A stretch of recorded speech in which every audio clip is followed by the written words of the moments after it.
Thank you for tuning into In Focus. I'm Brian Jackson. My guest is Tom Costello, Assistant Director of the Champaign-Urbana Mass Transit District. Welcome to the program. Well, thank you. Thanks for having me.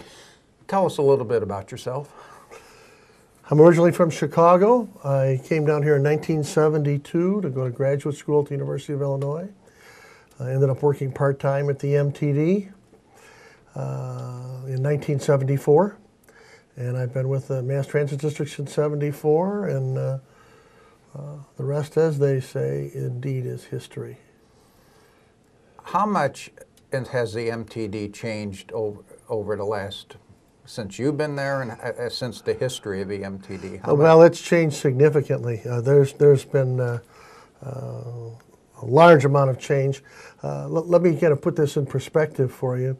In 1974, when I began working for the MTD, and our garage was at the corner of 5th and Washington, we had 25 buses. We had 13 buses during peak rush hour. 25 during peak rush hour, 13 during the midday. We had one route that ran every 90 minutes. So if you missed that bus, you just had another hour and a half to wait. We now have 100 buses. We have 10-minute service on many of our routes. The route with the least frequent service is no more than 40 minutes, and most of the routes run 20 to 30 minutes. So it's pretty significantly different. We had 25 bus operators, maybe 30 back in the 70s. We have somewhere upwards of 225 right now. How many new buses approximately have come to the MTD since the existence of the MTD? Oh my goodness. Oh, that's a tough question. We're on, I think we could safely say that we're on our third fleet. And what I mean by that is that typically buses average between 12 and 15 years. So the people might remember, and we have in the parades every now and then, the little green bus that runs around town to remind folks of what it was like back in the 50s.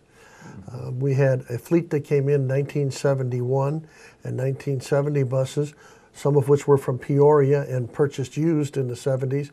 And we had 15 brand new ones in 1971 that we were very proud of. I remember in '74 we thought those were really the thing. We now have then went to another fleet called the flexible buses, flexible metros. We no longer operate those, and now we have a new flyer low floor buses.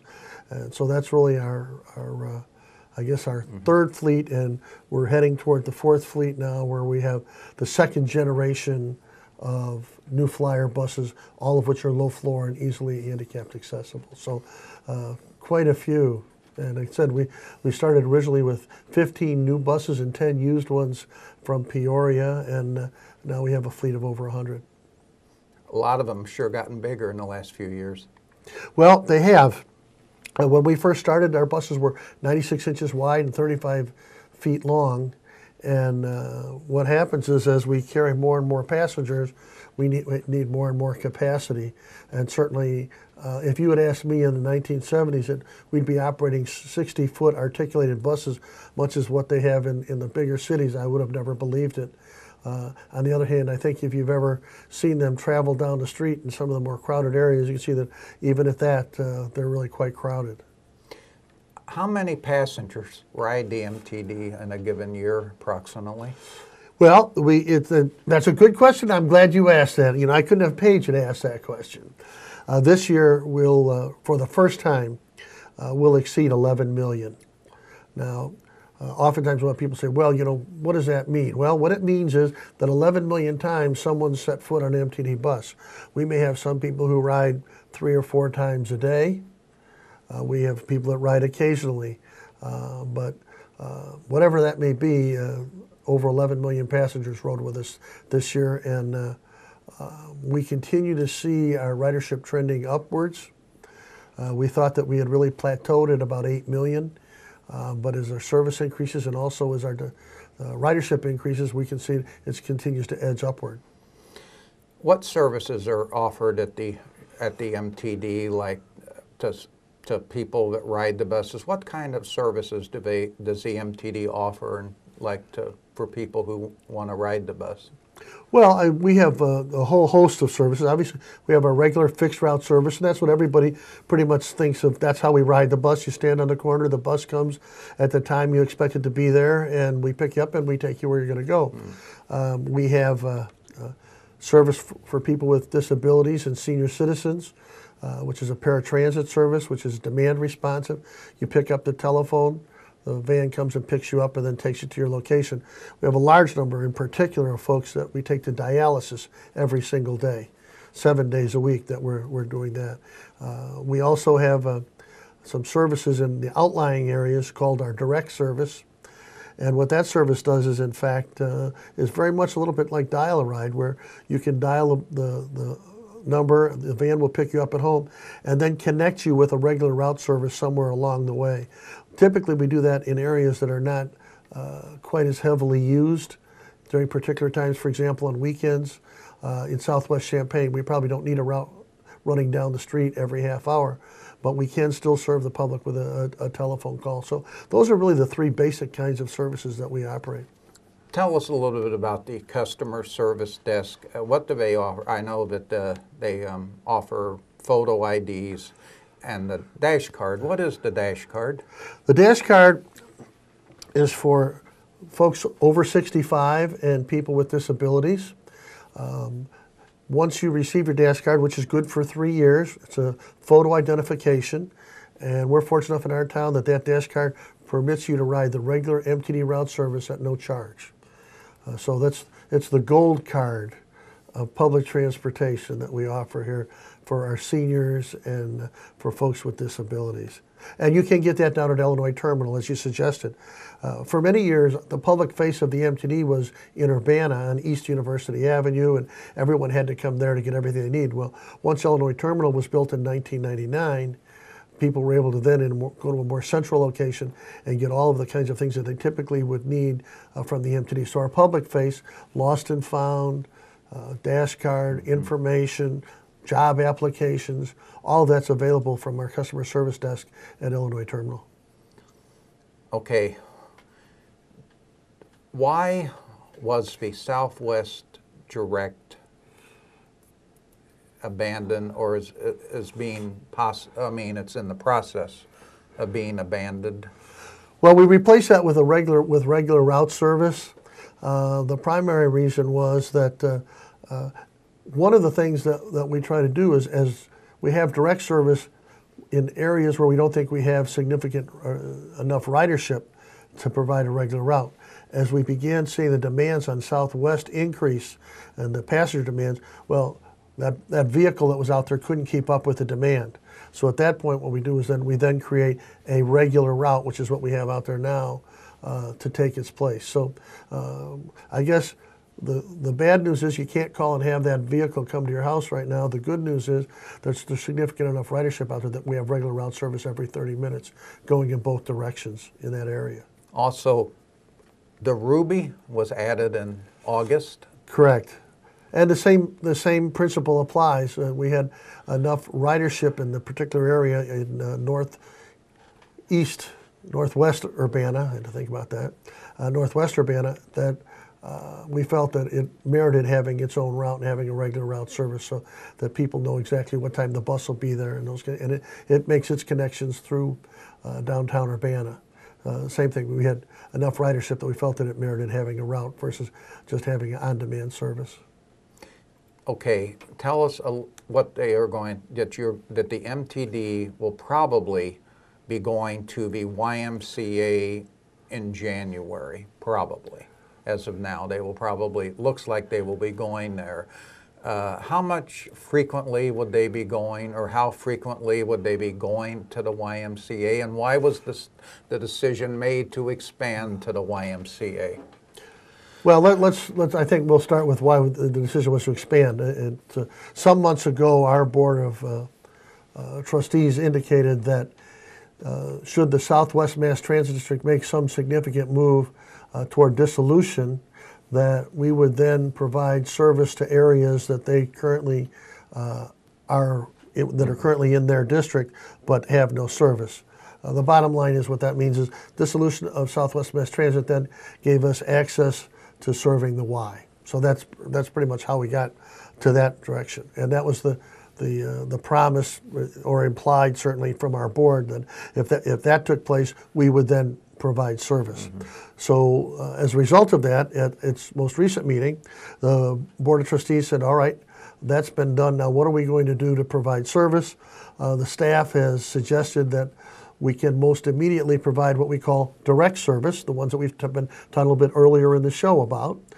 So we'll provide service on demand out to the Y, but it will connect at some times through the day at Country Fair. So everybody will have easy access in that regard. Then, we have 4 bus routes that serve Country Fair. They can hook up with the van that's in that area, and the van can run them out to the Y. We already have service on the Navy, 6 or 8 trips a day in that area where that drops them off right at the corner, not directly at the Y. I'm excited about the fact that we're able to offer that service. Been working with the people at the Y since the inception of the Y in terms of what we're going to do. Quite frankly, I thought all of this would have been solved long before the Y was ever built. I think both executive directors thought that would be the case as well. That's not what happened, but we move on, we move forward, and I think that we'll be able to provide the kinds of service that folks at the Y are going to need. In particular, we've got people with disabilities that want to get out to the Y. We can offer that service on that van as well. Tell us a little bit about the property tax increases. How is that going to affect the MTD? Our property taxes increases, it seems like it's got an awful lot of play for the modest increase it is. Is it an increase? Absolutely, no question. But I think if you take a look at your tax bill, it's about MTD is about 2.5% of your tax bill, and we're going to go up total across all of Champaign-Urbana about $180,000. So it's if you've got a $150,000 home, I think that you're going to see that increase really, it's an increase, no question, but it's pretty modest. Okay, let's get into the construction parts. I had read that they are going to demolish part of the garage out on East University. What type of expansion is going to go in there?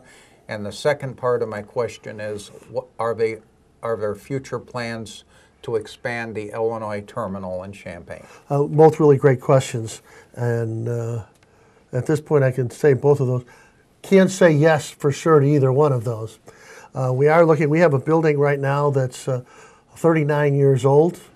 It's hard to believe because I was there when we moved into that building back. It was constructed in '74. We moved in '75. It was built for $2 million at the time. The construction was not of superb quality. In addition to that, we are looking for some additional storage. We can add about 20 to 30% additional storage if we move that building.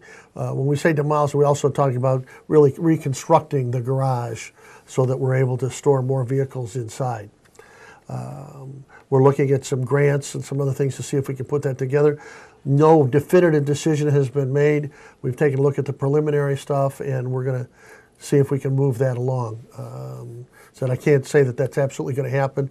I think that would be good for us to kind of evolve along with everything else that we've had in terms of trying to make that garage connect to the existing storage area that we have.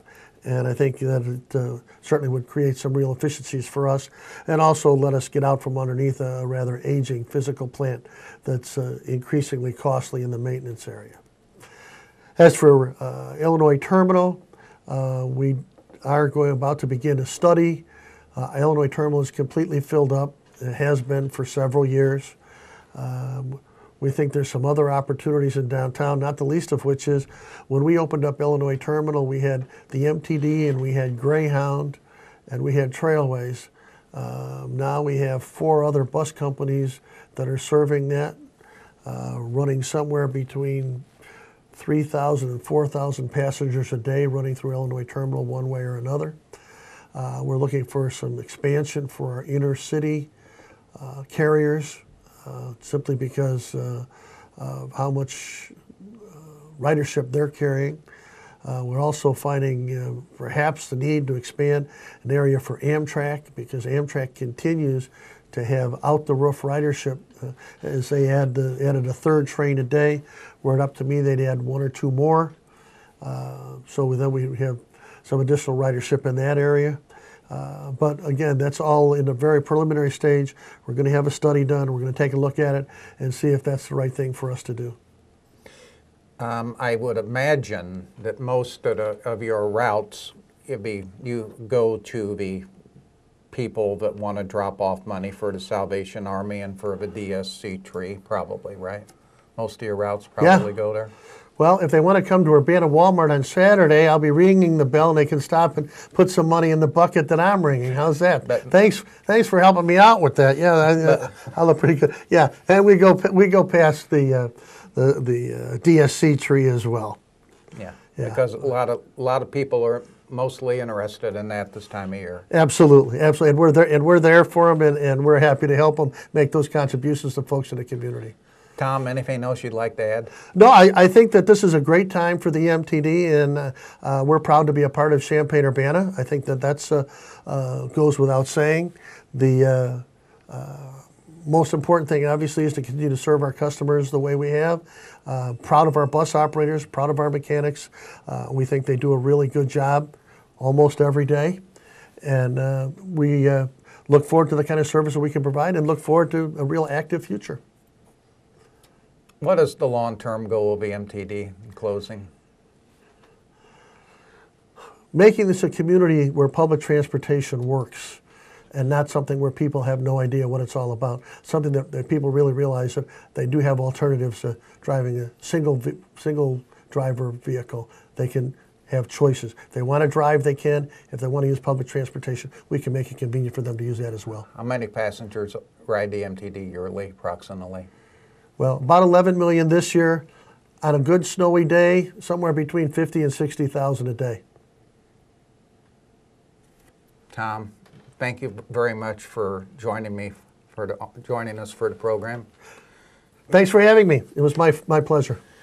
My guest has been Tom Costello, Assistant Director of the Champaign-Urbana Mass Transit District. I'm Brian Jackson. Thank you very much for watching In Focus.